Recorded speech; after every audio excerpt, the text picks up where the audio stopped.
Namo tassa bhagavato arahato samma sambuddhassa. Namo tassa bhagavato arahato samma sambuddhassa. Namo tassa bhagavato arahato samma sambuddhassa. Buddhang dhammang sanghang namasami.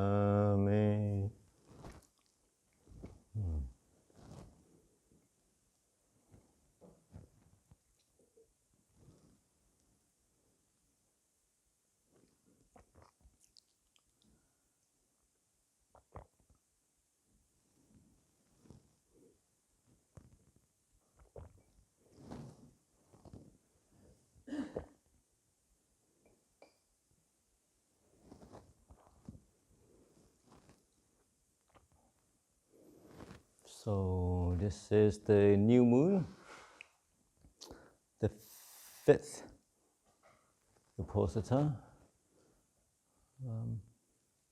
almost the last one, 2 more weeks to go, and the rains is over, another rains is gone, came and almost gone. Let's see what happens. Last 2 weeks can be the most interesting 2 weeks sometimes.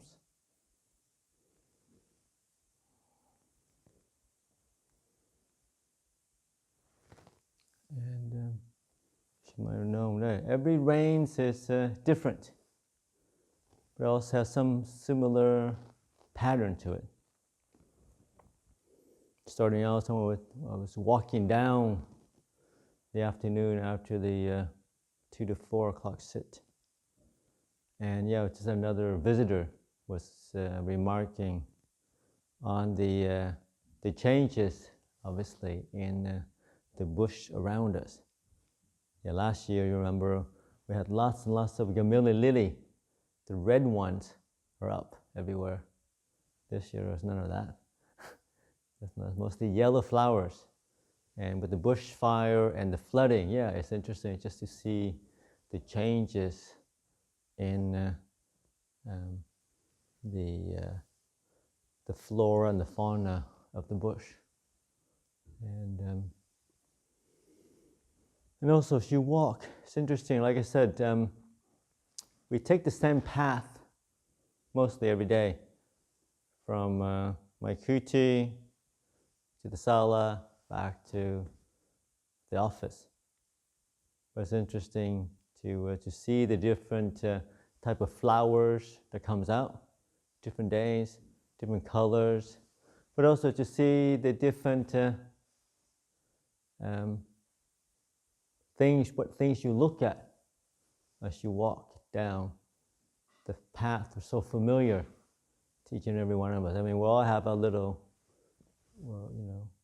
your path from your hut, your accommodation to the sala every day, and so it's try to bring as much mindfulness. Just walk in there to see what things you notice when you walk down. Where is your attention is placed on when you walk down? What is your mood? Are you focused on your mood? Are you focusing on the external plans? Is the mind racing, planning, thinking away?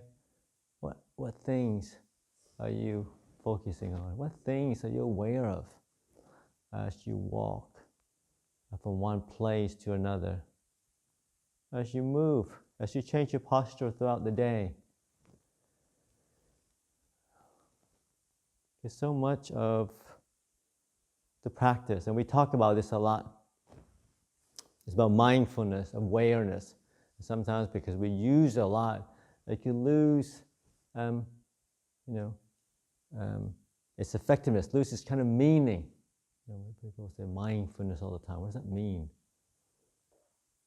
And so it's good to redefine it, to bring it into your heart, see what it means. Like mindfulness, the ability is to be aware, but it's just not awareness. It's also this this perspective of bringing a kind of care, like careful, but also caring, into the present moment, into what it is that you're experiencing, into all things that you're experiencing with. And when you bring this care and compassion, then you feel that you'll see that your awareness has this gentleness, has this kind of space around it. There's not a hard edge judging kind of feel to the mind. Because so much of the practice, we talk a lot about, being free and being, two buzzwords you hear a lot. Freedom. Freedom, Buddhism, what does that mean? And also suffering and happiness. Sometimes they go together. Freedom from suffering. That's what we want. We all want freedom from suffering. But how to get there? And fortunate for us, the Buddha did lay down a very clear path of practice of sila, samadhi, and panya. Sila is translated as obviously virtue, but a more apt translation is like harmlessness and harmony. Working together within harmony within yourself, harmony with external group. This harmlessness of gentleness, not harming yourself, not harming others. Holding things, I was saying, with gentleness, with care, with affection. Not this like kind of a nervous thing of, I've got to be mindful, where am I going to be fine? But it's like, I care about what's happening around me. I care about what's happening in my mind. So I'm going to be aware where I place my mind, where I place my thought, how I speak to others. And that happens, moment by moment, every action that we do.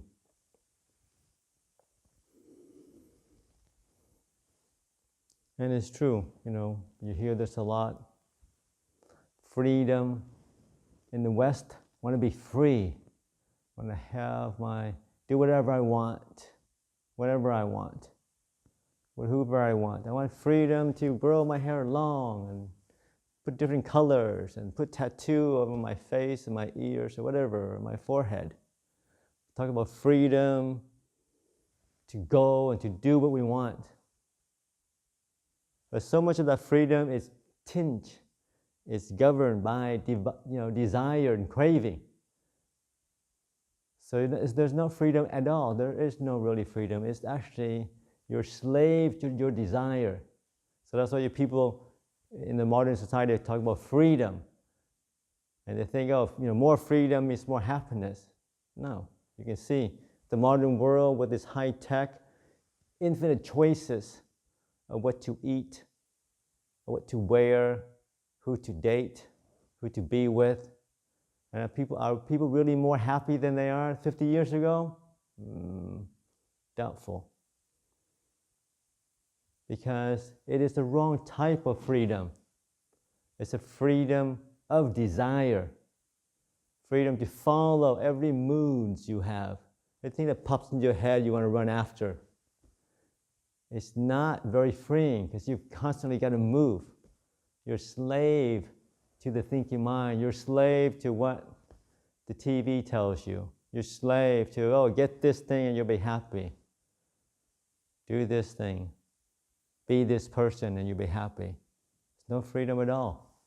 Because you're constantly pushing yourself, judging yourself, doing things.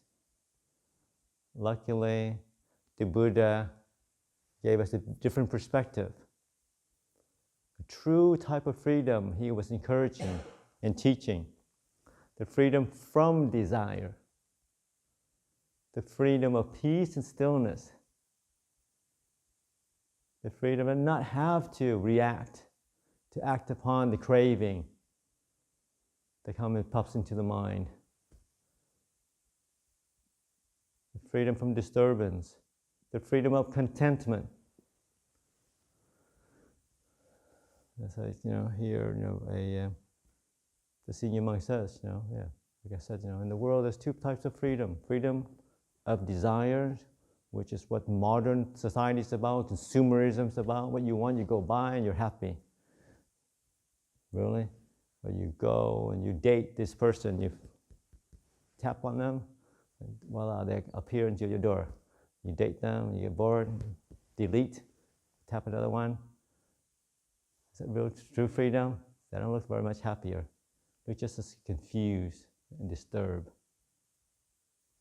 But this freedom is that, you know what, I don't have to act upon this craving that comes up. I can let that go. I can be at peace. I can be happy with the present moment. Be happy with the way things are in the here and now. I can be happy right here, right now, with things just as they are, without having to wait for the happiness that comes in the future when you get what you want, the happiness that comes in the future when you get rid of what you don't want. Then you'll be happy. That happiness never arrives, right? When you're young, people say, when you grow up, you get a job, make some money, and then you buy whatever you want, then you'll be happy. When you're young, you're dependent on your parents, and sometimes, they give you what you want, sometimes they don't. You're like, oh. So I remember as a kid, I can hardly wait till I grow up, make some money, get what I want, and I'll be happy. I'm one of those kids that could, like you in the States, you can't work really a job till you're 16, but there's a few things you can do. So as soon as I was old enough, 14, I got my paper route, deliver paper every day. So I got $20 a month or something. Say, oh yeah, $20 a month. Be really happy. Buy my own shoes, buy my own clothes, not those weird clothes, those on sale clothes that my parents always get me. Wear proper clothes. Just cool. And then when I graduate, and they say, oh yeah, that's good, you get a job. And if you're really good in school, go to a good university, you get a good job, then you can be really happy. You make lots of money, do whatever you want. Yeah. But that's not the case. Sure, you get, more wealth. It gives you freedom, of course. But it's not, that happiness is not a lasting happiness. As you all know, you look around, the wealthy people, the powerful people, the politician even. Are they happy? No. Because those things are all tinged with desires and craving and competition. Even if you are the most powerful person, you're the prime minister, there's always other people criticizing you, judging you. And then there's the next election, they vote somebody else in, you're out. And you can remember emperors and kings of our era. Where are they now? Nobody remembers. Who is the last prime minister? Who is the last president of the US? Oh, well, we remember Trump, of course, he's famous, but outside of Trump, who was the last president? No one knows. But during that time, they are the powerful people. It comes and go, these things.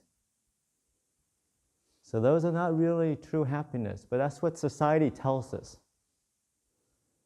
That when you reach for the future, when you get what you want sometime in the future, then you're happy. Sometimes it's not always the wealth or power. Sometimes it's just a time like, okay, you have a family, you have kids, so you have to work hard, and you're busy, and you're tired. People do tell me this a lot. They tell me, Bhante, I'm kind of, what's life's about? I get up, I work, and then I go home, watch TV a little bit, and go sleep. Next morning, repeat, get up, work, run around, provide for my family, of course, because you have to. And then the weekend, you're busy running around. And then pretty soon, but they say, but that's worth it, because I can rest. When I'm retired, I'll be really happy. Are you sure? I met many retired people, and they don't look happy because they don't know how to stop. So happiness sometimes in society is always somewhere else there. Happy in the future. You get somewhere, you'll be happy. No, Buddhism, no. Be happy right here and now. Be happy with the way things are. Because that's where true happiness is. You can't be happy in the future. People tell you that, and then they sell you that. Now, once you do this, you get this new thing, you'll be happy. Once you fix your car, fix your life, then you'll be happy. You take this course, get rid of all your neuroses, then you'll be happy. You go to the gym, you get exercise, after a year you'll be happy because you'll be really healthy. So there's always somewhere else out there. That never comes. It's not real happiness. It's just something to entice you to buy, to do what they want. But as practitioner, you turn it inward, move it back into the present moment, back into the here and now. This right here, right now, is where true happiness can happen. And for us to be happy, we have to be here. That's the thing. So often the mind is off in the future or in the past, thinking what happened. Think, happiness was when I was a kid. Oh, it's so simple. That's what happiness is. Now things are so complicated with my family, and I've got kids, and I've got relationship with your wife and your husband. I've got job. Oh, it's so stressful now. Oh, so beautiful when I was a kid. I don't have to worry about anything. That's when I was really happy. No, that's what you think. But you sure you're so happy when you're a kid? Or when you're in school? Now that's also delusion. That's what the mind tells you. Happiness is right here, right now. So focus on that. Each and every moment. Focus on bringing as much contentment, much awareness you are in the right and here and now. And things aren't perfect. Nothing is. This is the human realm. But you can still be happy. You don't need to be completely healthy. You don't need to have, all the aches and pain. No, there's always aches and pains, but you can still be happy. You can still be content. You can have a joy. You can be peaceful. The peace of acceptance. The peace of contentment. The peace of gratitude. And that's the building block of a still mind, is this ability to say, you know what, right here, right now is good enough. It's not perfect, but it's good enough. My mind is not perfect, but it's good enough. I just sit, close my eyes, watch the breath. Not the best of the breath, not the beautiful breath yet, but it's a breath. And once you focus on that, bring a sense of contentment, bring a sense of acceptance, the breath becomes clear, becomes more calm, and becomes the beautiful breath. And before long, you can sit and you can be with the breathing process. For minutes on end, mind's not moving because you're happy and you're content. You're not asking for the nimittas, not asking for the jhanas, not asking for the deep panya, the psychic powers. It would be nice to really listen to other people. What they wonder what they're thinking. No, it's not. You're asking to be crazy, you do that. You're happy just to watch, to be present, to rest. And then with that developed,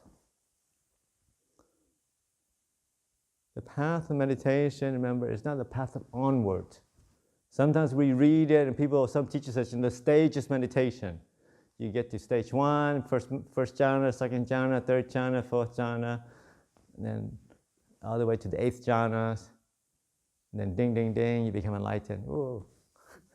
So people are very interested in going on the different stages. And it's true from a perspective, there are those stages of peacefulness. But the thing that you should remember, and the thing that people do emphasize, is that those stages are not really an onward kind of stage. It's an inward. The second jhana is inside the first jhana. The third jhana is inside the second jhana. You don't go anywhere. You stay where you are and the mind opens up. These things happen naturally. When you are still, that's the thing.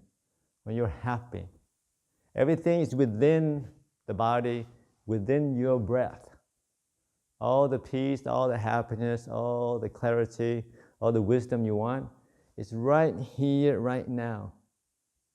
You have to be still enough for the mind to open up. For reality, life to open up, to show you. You're constantly moving onwards. Next thing, you can't ever see it. It's subtle, it's gentle. Peace is very shy. It only comes if you're really still. The slightest quivering of the mind, the slightest craving, slightest desire disappears. So as practitioner, we learn to, build upon this kind of contentment.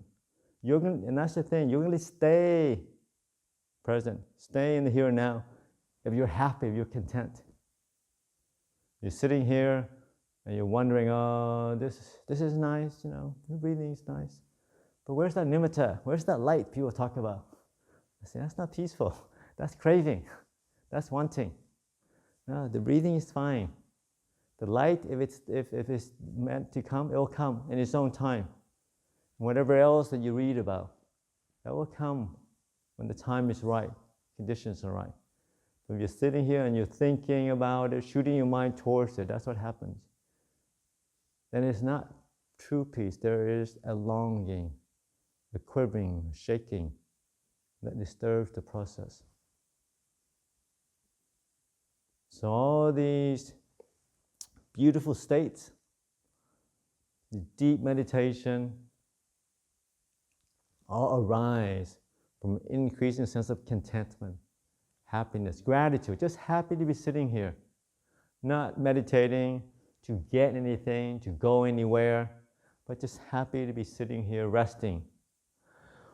Wow, at last, I can sit, not have to worry about the kitchen, who's cooking, whether there are people bringing food tomorrow, how many dishes they're bringing, and they're bringing enough vegetarian dishes for vegetarian people. They're bringing my fried chicken or not, whatever it is that we think about. Or we're organizing things. How so happy to be sitting, closing my eyes. And the more we meditate, it is the beauty. It's very beautiful to be sitting with our eyes closed and just resting. Really. Just stay in the present moment. It's a slight hum in the ears. That's kind of nice. Sometimes the birds are making noise, singing. That's very beautiful. It's like, what else can you ask for? Come on. This is perfection. This is paradise already. So we bring up a sense of appreciation. Oh, this is so wonderful. But this great karma to be sitting here, resting with my eyes closed, just being with my breath, just be with the body.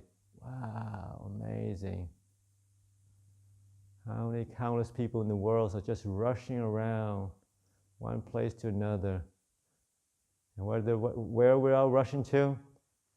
Straight to our grave. That's what we're all rushing to, right? That's the end point of all rushing.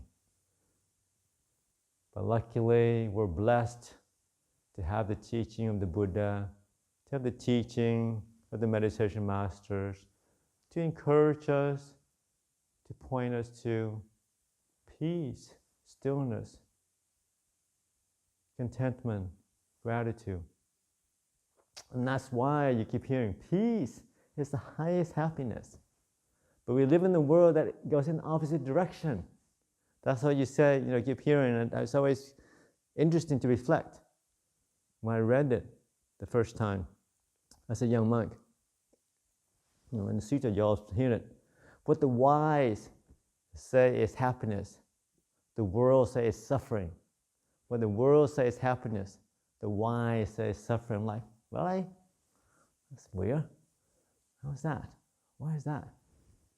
And you can see, the more you meditate, that peace, non-doing, brings a sense of peace, true, a sense of happiness, a sense of joy. Whereas the world tells you, no, you got to do something extreme, then you'll be happy. It's bored to do the same thing. What, you're rushing your breath again? Are you kidding me? There's so many things to do in the world. You can travel to different places. You can climb these mountains. You can eat strange things and see what happens. Experience sunsets in Africa, in Asia, in Paris, in different places. Try different food, go different flavor. So beautiful. Variety is the spice of life.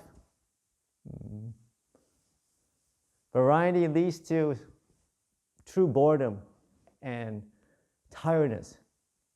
And that's the thing I remember, I noticed. It's true, when I was a poor refugee, they say, oh, when you get enough money, you'll be happy. You get to travel, try new things. I remember traveling for my work, traveling for fun. In a sense, we live in a global world. So everywhere was the same. You go to a nice restaurant in Paris, still chicken, still beef, big deal. Nice restaurant in Hong Kong, chicken, beef. And you don't have the mindfulness, it's all the same. Everywhere you go, loud music. You can hardly, hear yourself. But your program says, this is happiness. I go to this place, go to that place, enjoy this thing. It's all the same. Because there's no clarity of the mind. There's no contentment. You'll be staying in one place going, oh, next week the new restaurant open up. That'll be really good. Honey, wait till the new restaurant, new bakery coming up. That'll be good to go try that one. It's always a new thing, always something else out there. And at the end, it just gets tiring. Chasing after these things that's supposed to be so good and fun. And I remember, something's wrong. I got cheated. I did what I'm supposed to do. I got my good grades. I got my good job. And they told me I'll be happy. I'm not really happy. Why is that? This is really weird. This is unfair. It's like, and then it's annoying because people say, oh, you're supposed to be happy. You get everything you want. You're successful, young. Why are you not happy? I don't know. Because they don't know the Dhamma. Happiness is not about getting what you want. Because there's always more things to get. It's endless, right? The getting, the wanting. The more you have, the more you want, obviously. And that's the problem with the worldly definition of happiness. But with the Dhamma definition of happiness, it's about contentment, about being happy with what you have, not what you're going to get tomorrow, the next day. Then you become, okay, that's what. Like I said, I remember meeting the monks who are so peaceful, but happy and serene. It's like, that's interesting. These guys don't have anything, but they're so happy. They're so peaceful. Why is that? So that made me very curious. It made me start to redefine what is true happiness. And it is. You remember what the Buddha said. Peace is the highest happiness. So you remember that. The more peaceful you are, the more content, then there is a deep sense of happiness. And also unshakable, because your happiness depends on a thing, depends on a relationship, depends on a situation. That is unstable, as you all know. It can change at any time. Sure, if your happiness relies on your health, sure, you may be healthy now, but hopefully you live long enough to know that this health is very fragile. It can go at any time. Eat the wrong thing, bad digestion, pandemic sweeps in, and you're out. Yeah, so if you rely on the external conditions of health, of wealth, of social support,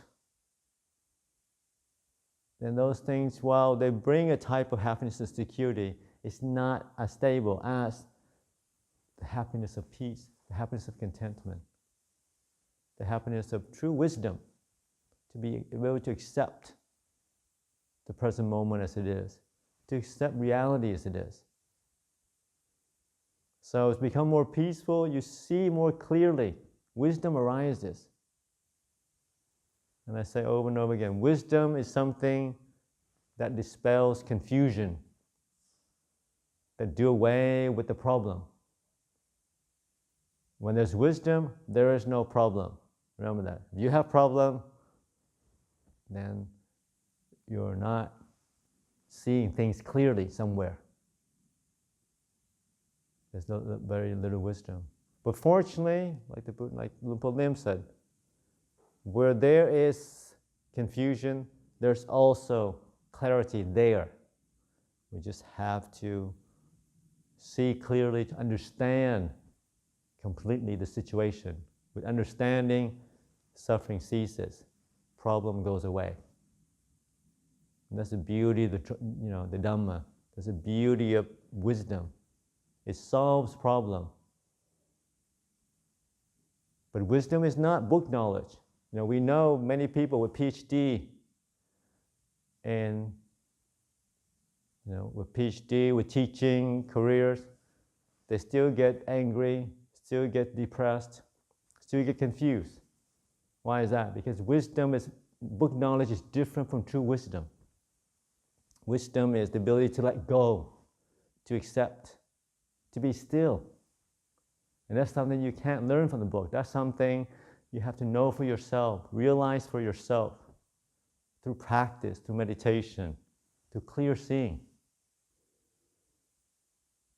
If intelligence or knowledge is enlightenment, then all the people in the university will be enlightened. I guarantee you, I went to a good university, they're not enlightened there, definitely not enlightened. Very smart, definitely very smart, but definitely not enlightened. You read the great philosophers, right? They write great books, still get depressed, still commit suicide. If enlightenment is about intelligence, then these people would not do these silly things. But no, it's more than that. And that's the thing that woke me up from philosophy and Buddhism. Because the philosophers are, they're clever, they see things, and they have some insight into life. But because they don't meditate, they don't see clearly. They all got caught up in something, some confusion, some distractions. Some are better than others, obviously, but by and large, that's why I reflect. Why these intelligent people don't see clearly? Because there's no meditation, no stillness of the mind that helps you clear seeing. So as we practice, like I said, a good, some knowledge is good, some reading is good, but that in itself is not going to take you to freedom from suffering, to true peace. It's through the realization, through clear seeing, through a clear mind, a still mind, that you will penetrate through the delusion, the confusion of the world, the delusion of a self. You see what true meaning of what happiness is, as the Buddha described, not what the world described as happiness. What the Buddha said is true happiness. So as we continue our personal path in this monastery or outside the monastery, as we continue with the meditation, moving onwards, outside the range, not as much formal meditation, but hopefully we still are consistent with our effort, with our awareness, or mindfulness. Remember, true sati, true mindfulness is care. You're careful, but also caring. So bring a kind of gentleness, a bit of compassion, bring space into your moment-to-moment awareness, to your interaction with yourself and others. And then with that, the mind has some stillness, some clarity, and you see for yourself what is true happiness. See for yourself where is it that you make suffering for yourself and others. And then the mind lets go. With clear seeing, letting go happens. Letting go is not something you can will yourself to. Letting go is not something you can tell yourself. Letting go happens when there's wisdom. And it happens naturally. It happens in spite of yourself. It's not something you can force. And it's something that potential is within each and every one of us. Luckily. The seed of Buddhahood, of enlightenment, is each and every one of us. And it takes time to nurture that seed, that process. But that doesn't matter. It's a path of increasing sense of well-being, increasing happiness, increasing benefit for yourself and others. So it's a beautiful path that we all travel on. So no need to rush to the end. No need to be a stream enterer at the end of the range. You only have 2 more weeks, but no need to be a stream enterer. No need to be a once returner, non-returner, or an arhat before the rain ends. Because it's a beautiful path. It could be 1 lifetime, 100 lifetimes. Doesn't matter. You're happy. You're at peace. And with peace, time doesn't matter. Time is just a product of a thinking mind, of judging, wanting, and craving. You're happy, you're sitting, you're meditating. Doesn't matter if it's an hour, a minute, a moment, or 10 hours. It's nice, it's pleasant. It's the same with the practice. Just aim for that sense of contentment, sense of joy, just to be here. To be anybody, to be a sotapanna, to be an arhat, and be a bodhisattva. Just be a being. You're just a being that cares, a being that is content, a being that is peaceful. You move through life quietly. You don't make an impression in the room when you move in. You leave, nobody notices you. You slip in and slip out. So remember, Buddha said, the enlightened one moves through life without leaving a trace. So be like that. When you leave this room, do not leave tissues behind, leave your mat behind, you take everything with you, you leave the kuti. But more than that, hopefully you don't leave the physical, but also leave the mental things behind. And it's a path of practice that increases happiness for yourself and others. So offer that for your reflection tonight.